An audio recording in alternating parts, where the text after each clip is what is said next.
shimmy didn't The work. no range. Oh my goodness, stop, not like this. And we back up, more plus range. That's punish! EA! Oh my Oh! goodness! Doesn't get it back here. Everyone's screaming. Oh, that was so beautiful. He should be able to come back here. So No, see the win. it might Double be. top. It might be. And he's Over. gone. Shuton is the champion of Prime Saga. Welcome to Esports in 30. I'm Marissa Roberto, and sitting next to me is drewface, and that means it's time for a little FGC, baby. This weekend had a little bit of Street Fighter, a little bit of Smash Ultimate. So, Drew, I want to know to you now, what stood out this weekend? Hey, you know what? I saw Pac-Man do mad work this weekend, man. He was like going after them folks like Blinky and Clyde. That was crazy. That was crazy. It is true. We'll talk to our guests about Pac-Man, of course, but I cannot believe that we're seeing this character shine. You know what? I'm happy I've seen this character shine. T is a beautiful man and a beautiful player. I love his swag, man. That was OD. That was mad OD. Yo, can we talk about swag for just 1 second here before we get into highlights? Can we show off this lovely new tat that you got going on? Look at that. I'm never getting an office job ever again. Oh, good I'm thing you sorry. work in esports and graphic design, friend. It's fine. I'm here. I appreciate it. It looks amazing. Thank you. We've got a guest joining us to break down the 2GG Prime Saga. He's going to join us in just a few minutes, but before we dive deeper into all the ultimate drama, let's check out these highlights.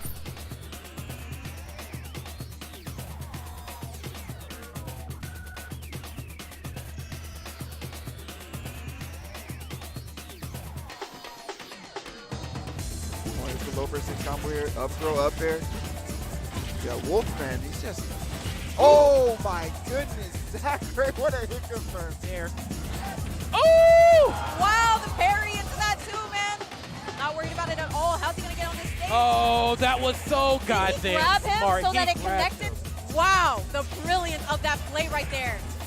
Okay, rolling backwards, nice. Ooh, the high Waits it out. into play. Oh no, he's about to ring the bell. Oh no, he may ring the bell on that ass. we He got it. rang the bell on him. With the pop-off too. I know my man T is feeling so good. Gonna win that with a 3-1 victory. Okay, gonna opt for the forward air, try to get the offstage going here. And Oh my what a gosh, just swinging at him. read. Where are you going? Man, what a chase right now. Oh, there's air my dodge. yeah, that was. Oh, like, I thought he was dead. I thought he was yeah. dead.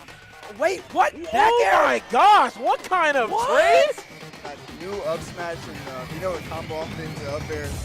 And he just. Oh! Oh, the terror continues. The Buzz knows it. He has got to be on his guard tremendously, getting the weak hit up that back air. Oh, there we go. Yep. Here's. Excellent, folks. Oh my gosh. MK0rean Rayo brought it back to 51%. Oh, the umpty jump though. Wait, he has to go off stage. Yes, he does.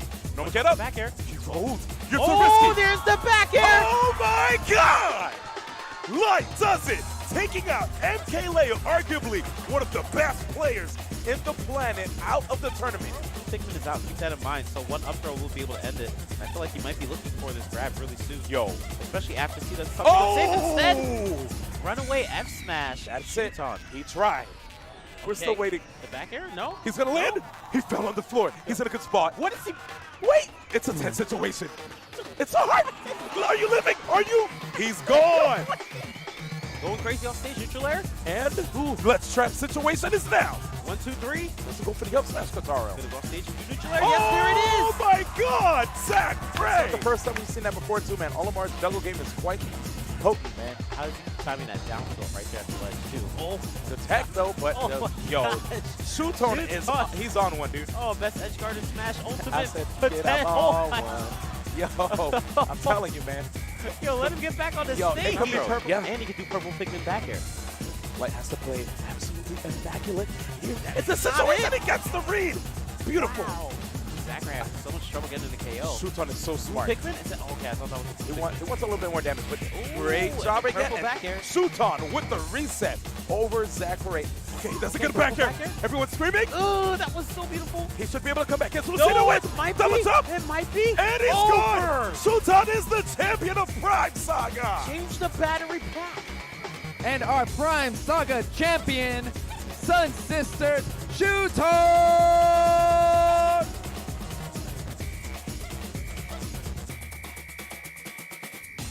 Shuton rolled into the Prime Saga and came up victorious with his Olimar to break down his victory and everything else in the tournament. We've got the one and only K0rean joining us. What's up? Hello, how you guys doing? Oh, So I'm doing good. good, baby. I'm doing good. Let's talk about this Japan dominance, baby, at 2GG Prime Saga. Yeah, I mean, it was kind of an exciting go here for an All-Japan Grand Finals between Shuton and Zackray. So what made these Japanese players have such a strong showing? I just felt like it's weird. I feel like the Japanese players, especially when the last like big tournament that they attended was Frostbite, and the whole theme of Frostbite is pretty much the Japan players are coming out. So I feel like they were a little pressured there. It's kind of crazy too because in the crew battle, America versus Japan at Frostbite, Japan actually won, and Shuton actually took the most stocks. He like destroyed America. So it's I don't feel it's like too surprising, but I just feel like the Japanese players were really nervous at Frostbite because there was so much expectations, especially Zackray. He did not play really well at Frostbite, but he's so young, and even like the whole culture of Japan, it's very like they don't even play for money over there at their tournaments. So when they come to America, there's like so much expectations on them, and he's just so young. So I feel like he was still like really nervous at Prime Saga, but I think he was able to like overcome his nerves and just really like stick it through and play really well because everyone knows he's godlike. He's really talented player, but he was able to finally like suppress his nerves, I feel like, and just really perform at Prime Saga. I mean, do you feel like this is Zackray's last tournament? Because I heard he had to go back to school after this tournament. He's like, very young. He's only 17. yeah, he's only like, dude can't even reach the floor when he sits on the chair. That's crazy. Yeah, this is gonna be his last tournament for a while, so I'm glad that he actually like showed up and played really well. Of course, the next time he comes out to an American tournament, it's gonna be a different patch. Not like this necessarily like a different game, but almost. I mean, it's just like any other competitive esports. There's patches and all that jazz, so the game will be a little different. But I don't expect him to like fall off or anything like that because even like what he's doing now, he's just playing a lot of the meta characters, a lot of the stronger characters in the game, and he's just showing like why they're good, how they're good, and I have no doubt that he can just pick up the next strongest character or just adapt. Well, to bring it back to Shuton here, I want to talk about how you think he got the better of Zackray in Grand Finals after getting 3-0'd by him in Winners Finals. Yeah, Shuton, it was crazy. So I just watching him in Grand Finals, he did a lot of parrying, which is essentially you drop your shield right when they attack, you drop your shield, which is like pretty much a hard read. Right, and it's really like hard to do that. So he was like parrying over and over. He knew exactly when Zackray wanted to attack him. He was just playing so on point. And just like watching Shuton in Grands, he was definitely the best player in the room that day. Like he was just playing way better than everyone else. And even if you just look at his whole bracket when he defeated so many players that are so good. And yeah, I think at this point, it's just like, I feel like he's the best Olimar, and Olimar is definitely a character that's really strong and relevant in the metagame.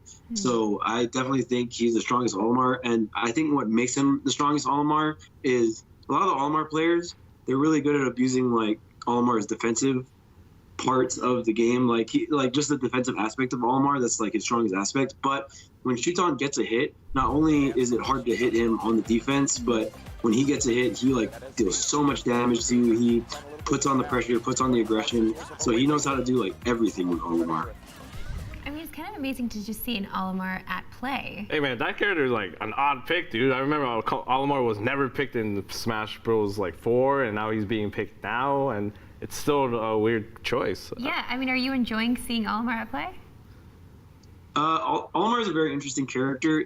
It's in Smash 4, you're right, he was definitely an odd pick, but the crazy thing is Shuton was the best Olimar in Smash 4. He would still like get pretty far in bracket. There's like some tournaments that he would get top 8 in, and he's using like this weird like not meta character, and in Ultimate he got like Olimar got buffed. So there's a lot of players that played Olimar in like Brawl like so long ago, and they're like, oh dang, I played Olimar in Brawl. Like that's pretty much the buzz. He did not really play Olimar too much in Smash 4, but he played him in Brawl a lot. That was like pretty much his main. So there's like so many players that are just like, oh, I played Olimar before, and I'm gonna pick him up again. But Shuton was the best Olimar in Smash 4, so I don't think it's too much of a surprise that he's the best Olimar in this game, and he's just doing so well. I mean, the lowest placing Japanese player might have been the most entertaining, though. Really, can we talk about Tea? Because he was putting on a show with his Pac-Man and finished 5th. So how impressive was this result for you, just knowing that he used a character that we rarely see? So this is interesting too, because it's like almost like the same thing as Shuton. So Tea, it was kind of like an argument. There was a Pac-Man in America called Senji, and then there was a Pac-Man in Japan called Tea, and those were like, you would debate which one's the best Pac-Man, but Tea never traveled out. He only went to one American tournament where he outplaced Senji, but like Senji went to a bunch of other tournaments. Like essentially, Senji had more opportunities than Tea. But the one time Tea did show up in a Smash 4 tournament, 2G actually flew him out for a tournament called SoCal Regionals, and he got 2nd place, losing to L against Luigi. But it's just really, it's crazy because Pac-Man is another character like Olimar, where very weird, very obscure, you don't see it a lot. If you run into it in bracket, it's kind of sucks because you're just like, man, I never played someone that like dedicate their life to Pac-Man of all characters. So it's just like, it's very weird, and the character has so many unique tools just like unique to him. So it's like playing any other character won't get you ready for Pac-Man essentially, because he has so many like weird and wonky tools. But Tea, I mean, Pac-Man essentially got like really buffed in this game. He got a lot more offensive capabilities. In Smash 4, he was a character where like you just ran away and you just threw stuff forever. But in this game, you can still do projectile stuff, but you also have a lot stronger offense. And it's just so fun to watch Tea because he'll switch from offense to defense. And like at this point, hands down, he's the best Pac-Man in this game, in my opinion.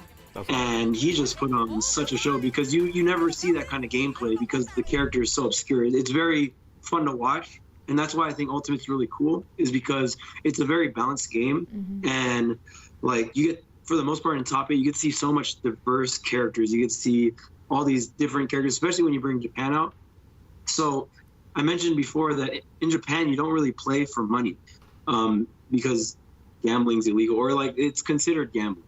So they essentially play for a bag of rice. Like first place gets a bag of rice. So like these guys, they love the game and they just go out to the tournaments and they just play. And since they're not really playing for money, it's like I could play like a meta character. Like I could play Wolf, I could play Lucina, I could play like these really good characters so I can win. But like, what are you really winning?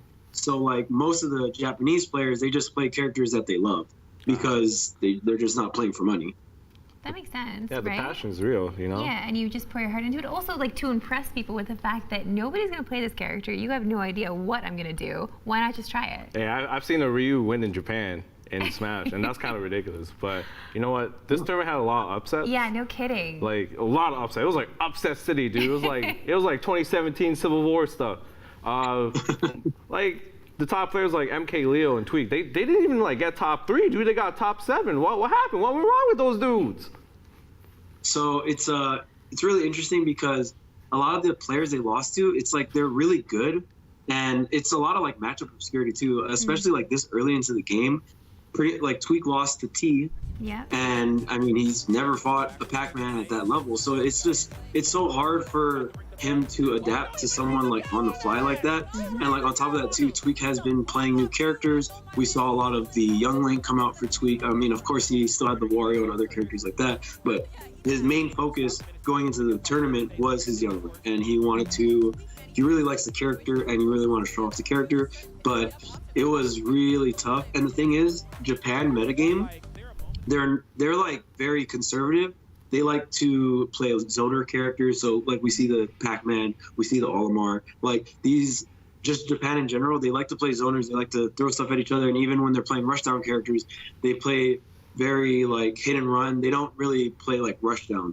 So on top of that, it's like Tweak likes to rush down. He likes to play very aggressive. And I just feel like Japan, on top of him not knowing the matchup, he also had to like rush down someone that's really good at just absorbing pressure, diffusing the pressure, and it was just really tough for him. And then Leo. Yeah. Oh, you go. No, I know you want to talk about Leo. Tell me about him. What happened to my boy? Leo.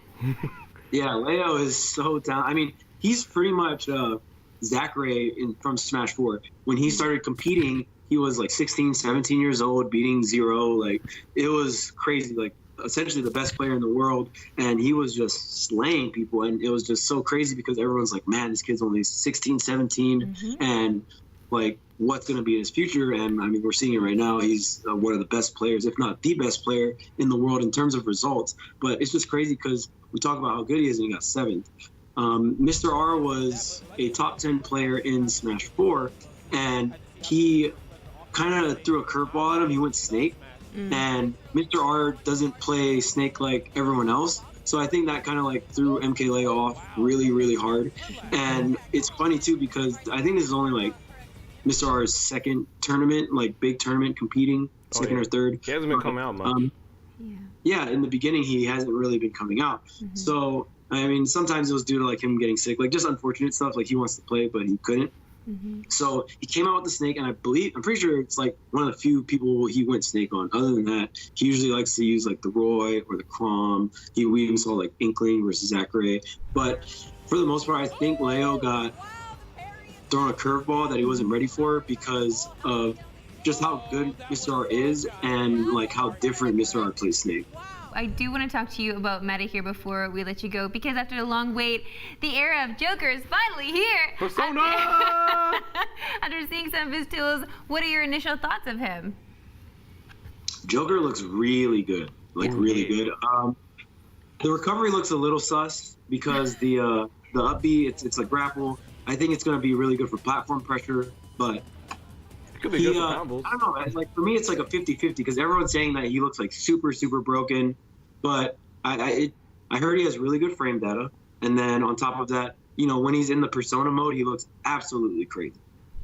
Invincible recovery, it goes like super, super long. And then like it looks like he does double damage because like him and his Persona is getting hits as well. So it looks really nuts. But I feel like he's definitely going to be a counter to certain characters because like he builds a meter with the counter, right? So characters like Snake that have like detonating hitbox, like, oh, you throw the grenade, like it's going to explode in 3 seconds or 3.5 seconds. So like you can go to the grenade, counter it. So like I feel like it might be a counter to a lot of like set play characters, but he might lose to Rushdown.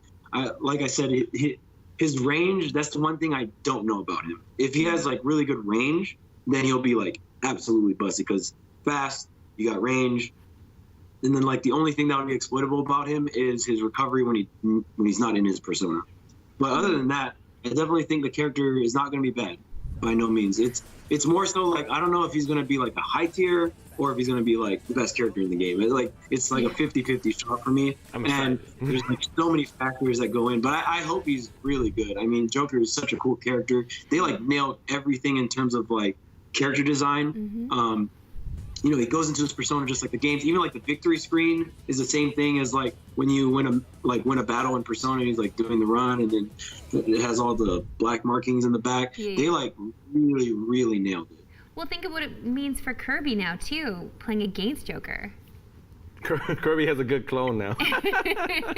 Dang. Yeah, Kirby got the Persona.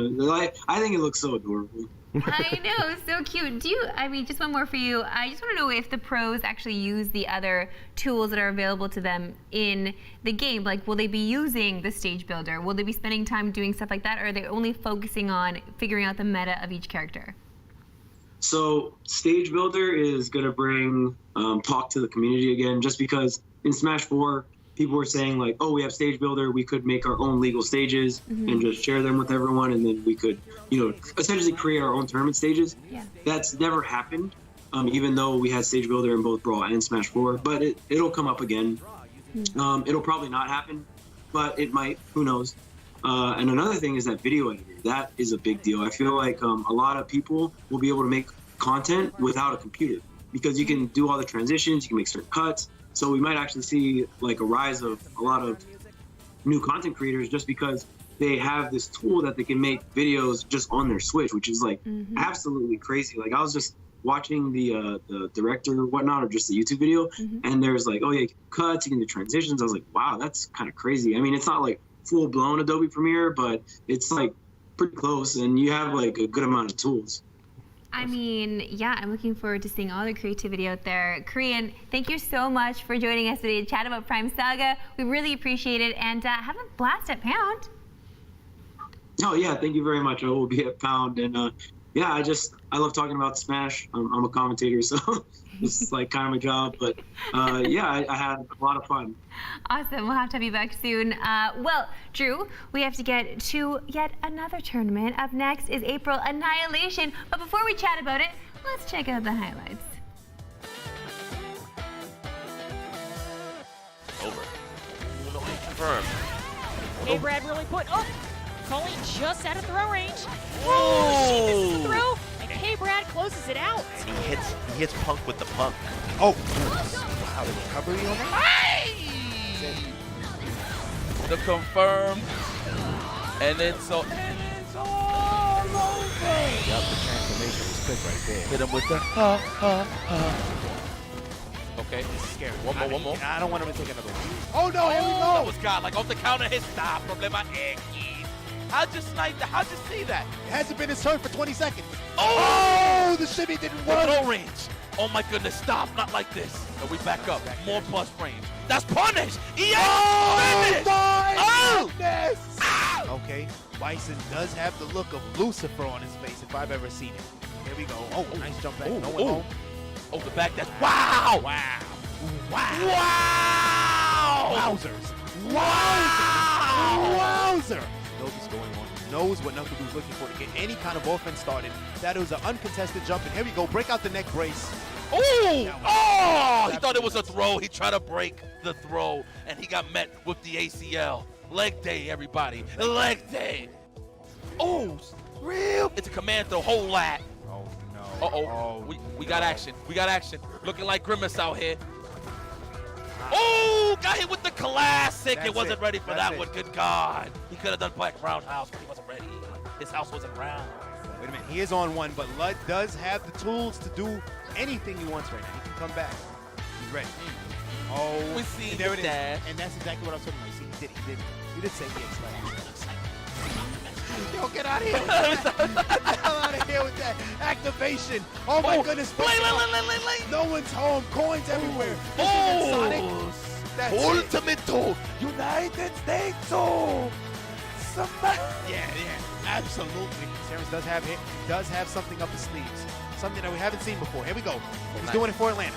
No, one he's seen home. it. And of course, our first ever April Annihilation champion. And he's leaving with 200 points. Give it up for the current world champion of Evolution, Robomex.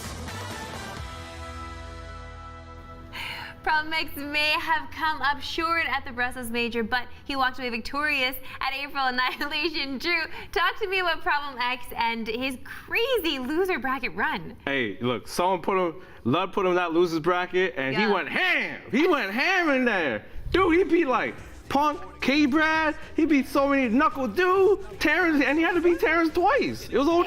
Yeah, okay, I mean, yeah, that is absolutely insane, but how did he do it? How did he do it? Look, his name is Problem X because X is a variable for anytime, anywhere. Oh my God. Okay, so now that Problem X has beaten Terrence, well, I guess he's been turning it up as well the past couple events, right? So, I mean, how is he actually getting this done with Chun-Li? Does she get a buff all of a sudden that I didn't hear about? You know, Terrence first popped up to the scene around season 2, and he was a really solid player with a low tier Chun. So he's just been sticking to with Chun until this patch. And this patch, they buffed Chun, and now everybody gets to see his talents on full display. So it's a little bit of Terrence, it's mostly Terrence, and a little bit of Capcom saying, hey, we're really sorry for unjustly nerfing your character. That's exactly what happened. I mean, they did. I mean, to all of us from the outside looking in, just watching Street Fighter, when you're coming into Street Fighter as the game, you want to see the characters shine, the characters that you know and love from times past, right? So, of course, Ken, Ryu, Chun-Li, like you want to see them, I know, say a little prayer for these players that get heavily nerfed and you don't get to see them shine in tournament play. So what does this mean now for Capcom now that they've actually buffed Chun-Li a little bit, or maybe giving her a platform to shine? Are they going to do that for the rest? Let me tell you the truth. Okay, right? They had to buff Chun-Li because they made so many costumes for Chun-Li. If you couldn't see those costumes in tournament play, no one was getting paid.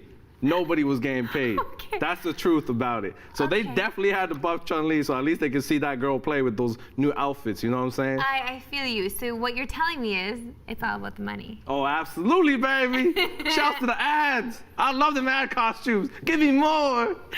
Okay, well, he wasn't the only Chun-Li, obviously, to light up the event. We saw Lud also cruising to the tournament with Chun. So, I mean, for those that don't know why or what this guy's about, can you actually tell us about Lud? Man, yo, Lud is an OG, man. He's been playing since Street Fighter 4. He was one of the best Chuns in Street Fighter 4 in America. And then K0rean, moving on, he just kept playing Chun. He played Chun in every fighting game. Every fighting game. We talking about Marvel. We talking about more Marvel. We talking about, like, if there was Chun in the game, if there was Chun in Smash, he played Chun. All right? That dude was playing Chun in every game. So I'm not surprised that now that Chun's buff, Lud is doing better. Okay, he's like, finally, I waited this long and it's finally happening. He didn't let go. One patient dude. He was just like, I waited for my girl to get buff and we're gonna cook. And he cooked. All right, so now that, Capcom is giving us Chun because of the outfits, you're saying.